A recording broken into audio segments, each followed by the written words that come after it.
परमेश्वर, प्रभु आज जितना वचन हम सुने, तेरा पवित्र आत्मा हमारे जीवनों में कार्य करे, कोई अंधकार की ताकत इस वचन को चुराने ना पाए। और प्रभु तेरा वचन आज हमारे जीवनों में 100 गुना फल लेकर आए, और जो वचन से हम प्रभु यीशु मसीह को पाए। हम सभी प्रार्थना मांगते हैं प्रभु यीशु मसीह के नाम से, आमीन आमीन हालेलुया। आज का जो वचन है वो है, पाप आपके जीवनों में बहुत सारी उलझनों को, संघर्षों को, दिक्कतों को, श्रापों को लेकर आता है। हालेलुया। क्या है आज का वचन? टॉपिक क्या है आज का? पाप हमारे जीवनों में बहुत सारी उलझनों को लेकर आता है। जब हम पाप में होकर चलते हैं, बुराई में होकर चलते हैं, तो शैतान हमारे जीवनों में बहुत सारी दिक्कतों को, संघर्षों को लेकर आता है। मुझे आज भी याद है कि आज से 2-2.5 साल पहले हमारे चर्च के अंदर एक सिस्टर आई थी और उनका एक बेटा था, और वो मेरे पास आए थे, और उनका एक बड़ा बेटा था, 2 बेटे थे उनके, और उनकी एक बेटी थी। बेटी की उनकी शादी हो चुकी थी अन्य जाति में, बेटी उनके विश्वास में थी, और उनका जो छोटा बेटा था वो भी विश्वास में था, बैप्टिज्म ले रखा था। वो जो आंटी थी वो भी विश्वास में थी, बैप्टिज्म ले रखा था। लेकिन जो अंकल थे वो कहीं और जाते थे, मतलब कि आप जानते हैं, समझदार हैं आप, वो कहीं और जाते थे। और वो मेरे पास आए, और उस समय जब हम चर्च नीचे चलाते थे तो मैंने एक स्टेटस लगाया था कि अगर आप लोग हमारी सपोर्ट कर सकते हैं तो हमने चर्च के अंदर टाइल्स लगानी है 5-5 फुट, तो आप हमें अपनी ऑफरिंग जरूर भेजें। तो उन्होंने मेरे उस स्टेटस को देखकर वो चर्च के अंदर आए, और उन आंटी ने मुझसे इस प्रकार से कहा कि पास्टर जी, हमने आपके बारे में सुना है कि जब आप प्रार्थना करते हो तो आपकी प्रार्थना परमेश्वर सुनता है और आपकी प्रार्थनाओं के उत्तर देता है। तो जब उन्होंने मुझसे ये बात बोली, मैं उनसे चर्च के अंदर बैठकर उनसे बात कर रहा था, उनकी बातों को सुन रहा था। वो स्पेशली मुझसे मिलने आए थे। तो मैंने कहा प्रभु का धन्यवाद कि प्रभु यीशु मसीह अपने धर्मी जनों की प्रार्थना को सुनता है, और वो मेरी प्रार्थना को नहीं, वो आपकी प्रार्थना को भी सुनता है, जो उसके साथ मिलकर रहते हैं, उसकी आज्ञाओं के अनुसार चलते हैं। परमेश्वर उनकी प्रार्थना को सुनता है। हालेलुया।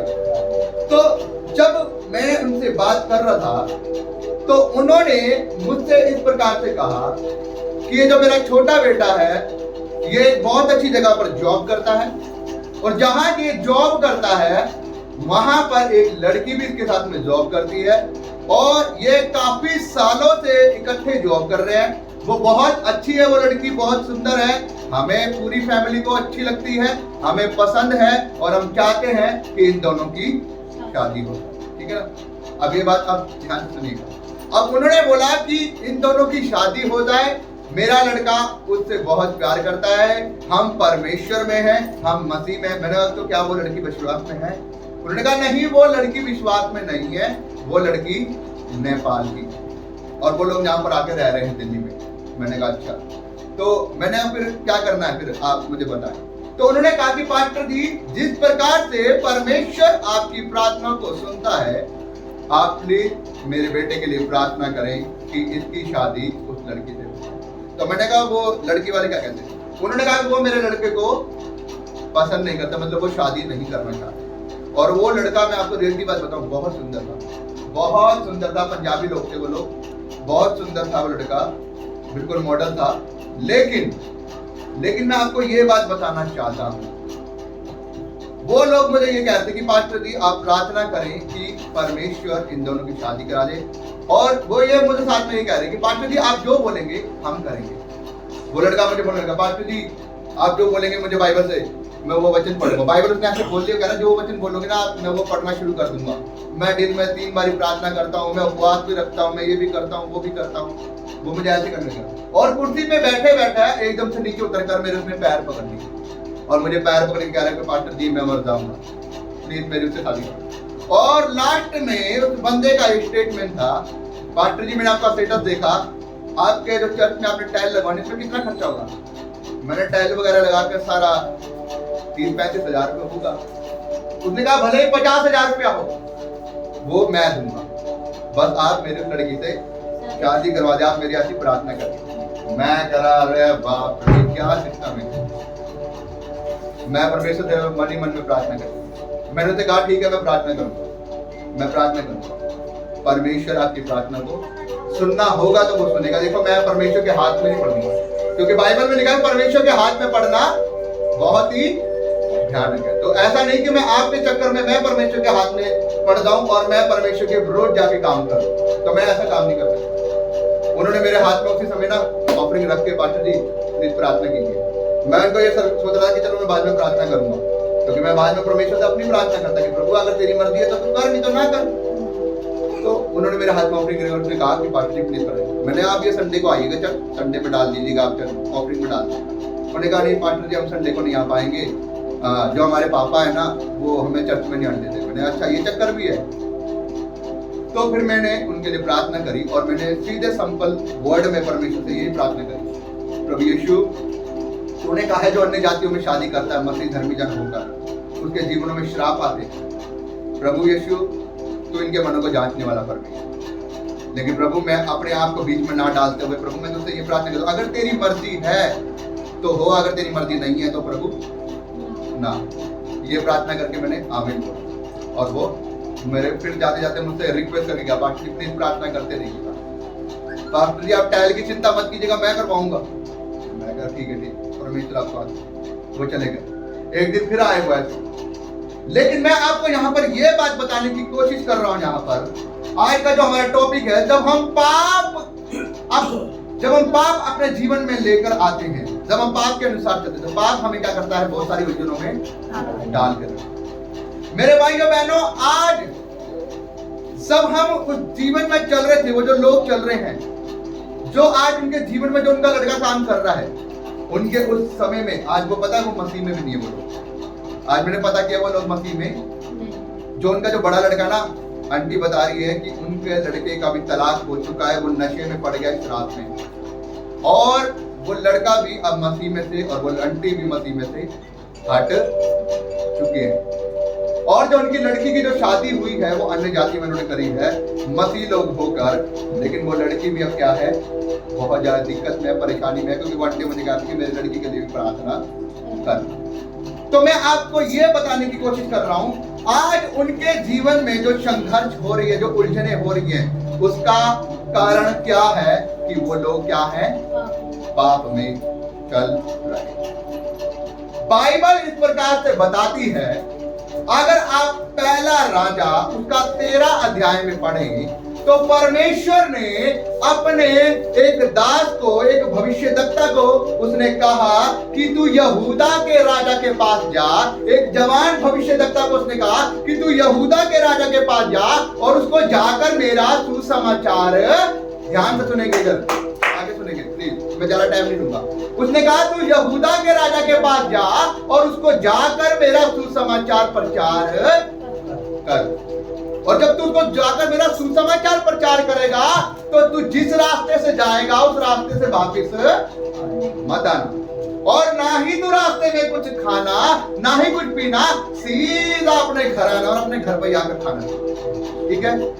लेकिन बाइबल इस प्रकार से बताती है कि वो जवान भविष्यद्वक्ता राजा को सुसमाचार देकर प्रभु यीशु मसीह यहोवा का, और वो रास्ते में अभी वापिस आ रहा है, और जब वो वापिस में आता है तो उसको रास्ते में एक बूढ़ा भविष्यद्वक्ता मिलता है। कौन मिलता है?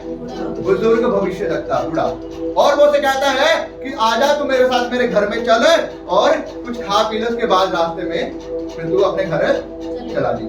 और वो जो जवान भविष्यद्वक्ता था वो प्रभु यीशु मसीह की बात को टाल कर, वो परमेश्वर यहोवा की बात को कट कर वो उसकी बात को ना मानकर वो बूढ़े भविष्यद्वक्ता के घर जाता है, उसके साथ में खाता है पीता है, और उसके बाद अपने घोड़े के ऊपर अपनी काठी को बांधकर रास्ते में चलने लगता है। और अभी जब वो घोड़े के ऊपर अपनी काठी को बांधकर चलने लगता ही है, परमेश्वर यहोवा उसके कान में बात करता है कि तूने मेरी आज्ञा को नहीं माना, इसीलिए अब तू जीवित नहीं रहेगा। Hallelujah, hallelujah. और जब परमेश्वर ने उसे ये बात उसके कान में बोली कि तूने मेरी आज्ञा को नहीं माना, तूने मेरी बात को कट कर दिया, इसलिए अब तू जीवित नहीं रहेगा। बाइबल इस प्रकार से बताती है मेरे बहनों भाइयों, वो अभी रास्ते में जा ही रहा था कि एक शेर उसे रास्ते में मिला और शेर ने उसके ऊपर झपट कर उसको मार डाला। और जब उसे मार डाला तो जब वो शेर उसके ऊपर झपटा तो वो शेर उसके ऊपर नहीं झपटा, वो शैतान उसके ऊपर झपटा। वो शैतान के ऊपर से उसके ऊपर अटैक हुआ, और जब शैतान की ओर से उसके ऊपर अटैक हुआ तो प्रभु यीशु मसीह परमेश्वर यहोवा ने उसकी रक्षा नहीं की। क्यों नहीं की? क्योंकि मेरे भाइयों बहनों, जब हम परमेश्वर की आज्ञा को कट करते हैं, जब हम परमेश्वर की आवाज को नहीं सुनते, जब हम परमेश्वर की बात को नहीं मानते, तो जब शैतान हमारे जीवन में अटैक करता है, फिर परमेश्वर भी हमारी रक्षा नहीं करता। हालेलुया। आज मेरे भाइयों बहनों, मैं आपको बताना चाहता हूं, हम अपनी उलझनों में इस करके हैं क्योंकि हम परमेश्वर की उस आज्ञा के अनुसार नहीं चल रहे। अगर आपने देखा हो, अगर आपने खुदा के दास जो पहला राजा में लिखा हुआ है शाऊल के बारे में, शाऊल जो खुदा का दास है, और वो शाऊल खुदा का जब दास है, जो धर्मी जन है परमेश्वर का, वो भी परमेश्वर की आज्ञा के अनुसार चलने की कोशिश करता है। और परमेश्वर के वचनों में जब चलता है, जब उसने बहुत सारे लोगों को दिक्कतें दी, परेशानियां दी, तो परमेश्वर ने उसका क्या करा? उसका इनकाउंटर करके उसको बदला। हालेलुया। क्यों? क्योंकि वो परमेश्वर के लोगों को क्या कर रहा था? पाप कर रहा था, परमेश्वर के लोगों को सता रहा था, दिक्कतें दे रहा था। लेकिन जब परमेश्वर ने देखा तो फिर परमेश्वर ने उसके ऊपर अटैक करके उसको बदला। हालेलुया। मेरे भाइयों बहनों, मैं आपको बताना चाहता हूं, आज लोग बहुत सारी उलझनों में पड़े हुए हैं, बहुत सारी परेशानी में पड़े हुए। वो इसलिए नहीं पड़े हुए, वो इसलिए दिक्कतों में नहीं है कि वो बेचारे हैं, या उनकी समझ काम नहीं कर रही, या उनकी बुद्धियां काम नहीं कर रही। वो इसलिए अपनी उलझनों में पड़े हैं, वो इसलिए दिक्कतों में पड़े हैं, वो इसलिए परेशानियों में हैं क्योंकि वो परमेश्वर की आज्ञा को अपने जीवन में वो किस लाइन में लगे पड़े हैं? पाप में लगे।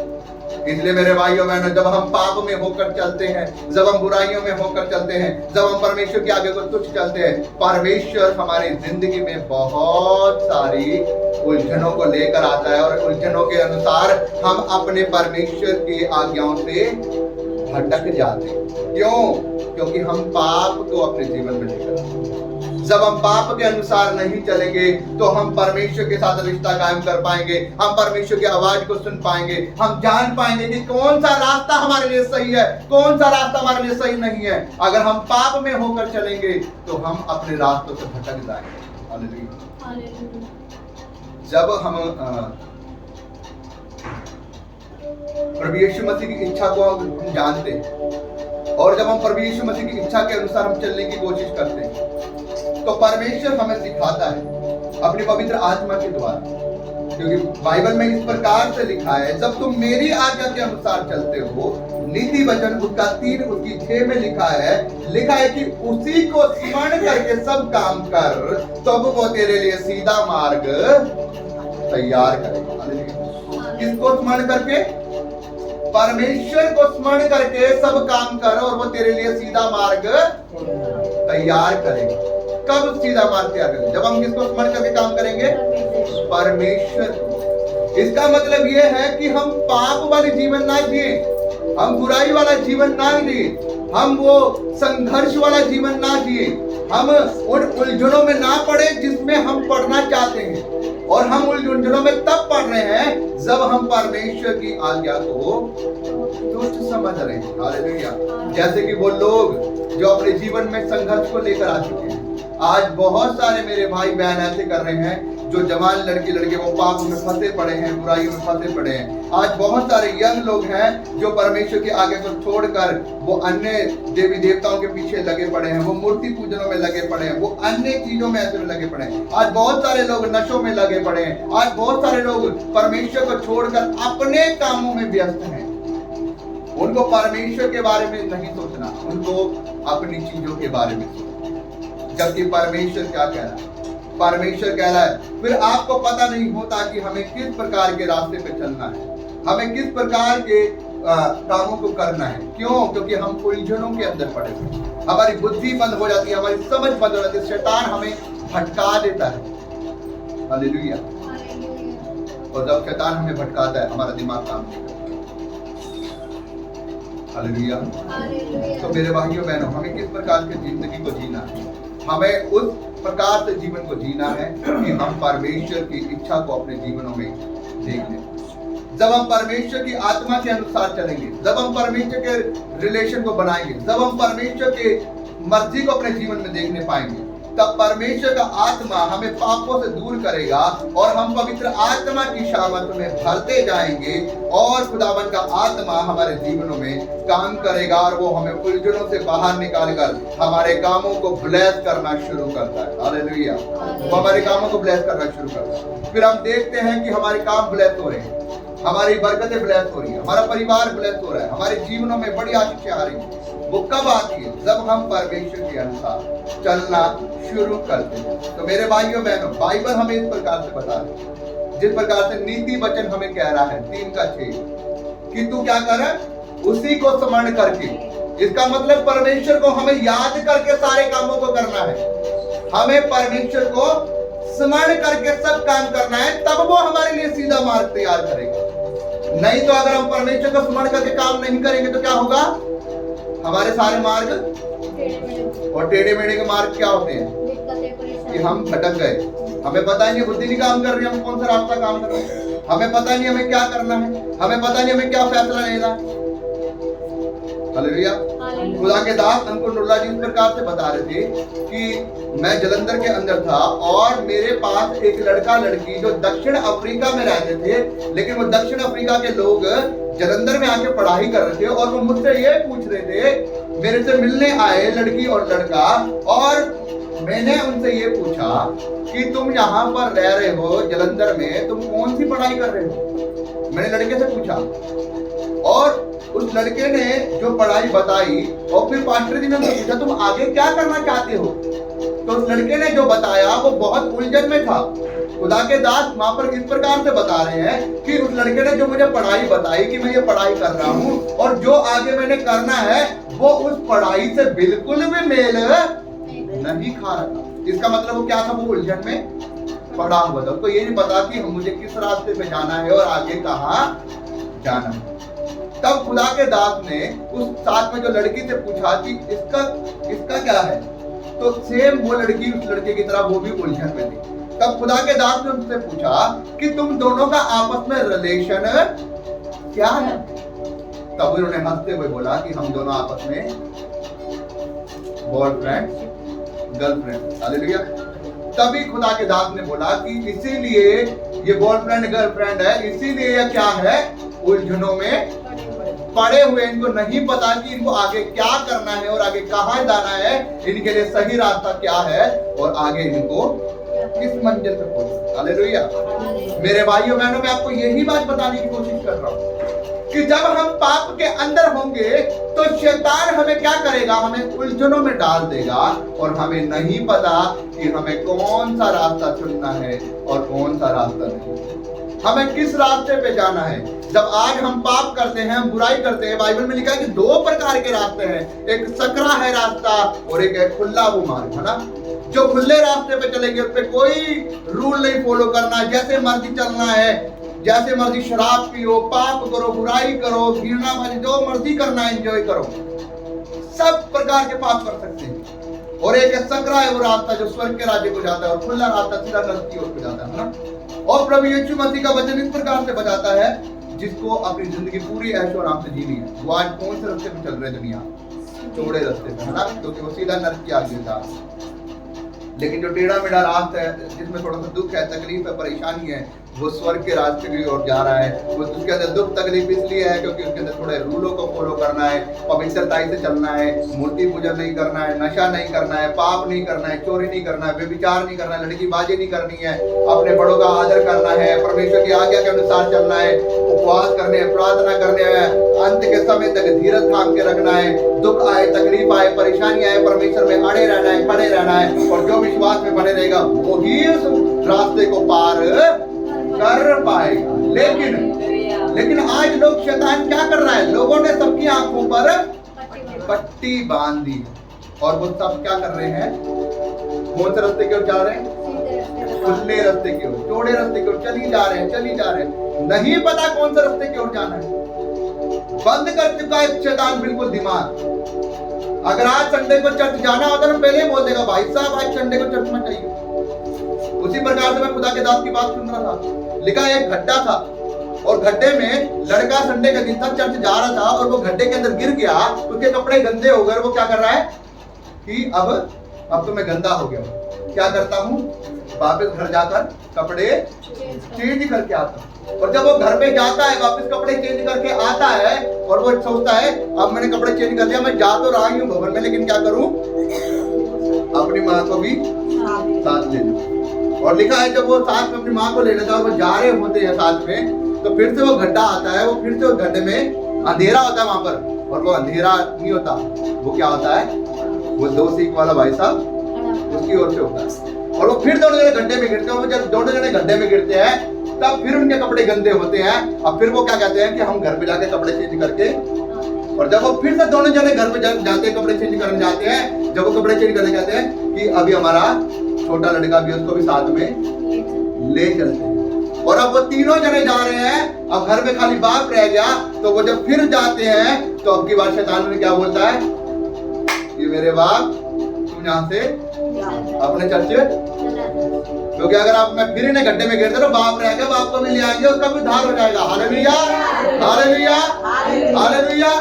तो वो कहता है कि मेरे बाप चला जा, बाप रह गया। अगर बाप को भी मैंने इनको फिर गड्ढे में गिर दिया, ये फिर जाएंगे कपड़े बदलने के लिए, बाप रह गया, बाप को भी लेकर आएंगे, उसका भी उद्धार करवा देंगे, इसलिए तुम ही जाओ, उसको रहने दो शराब पीते हुए। हालेलुया।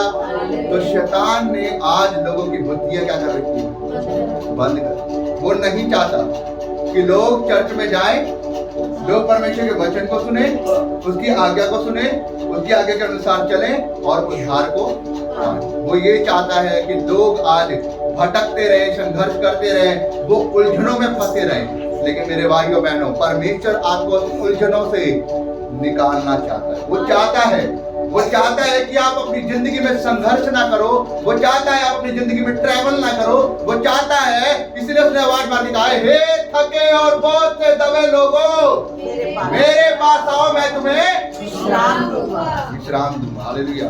कौन सा विश्राम देगा? शांति देगा, आनंद देगा, वो छुटकारा देगा। तो मेरे भाइयों बहनों, आज जरूरत है हमें उस पवित्र आत्मा के अनुसार चलने के।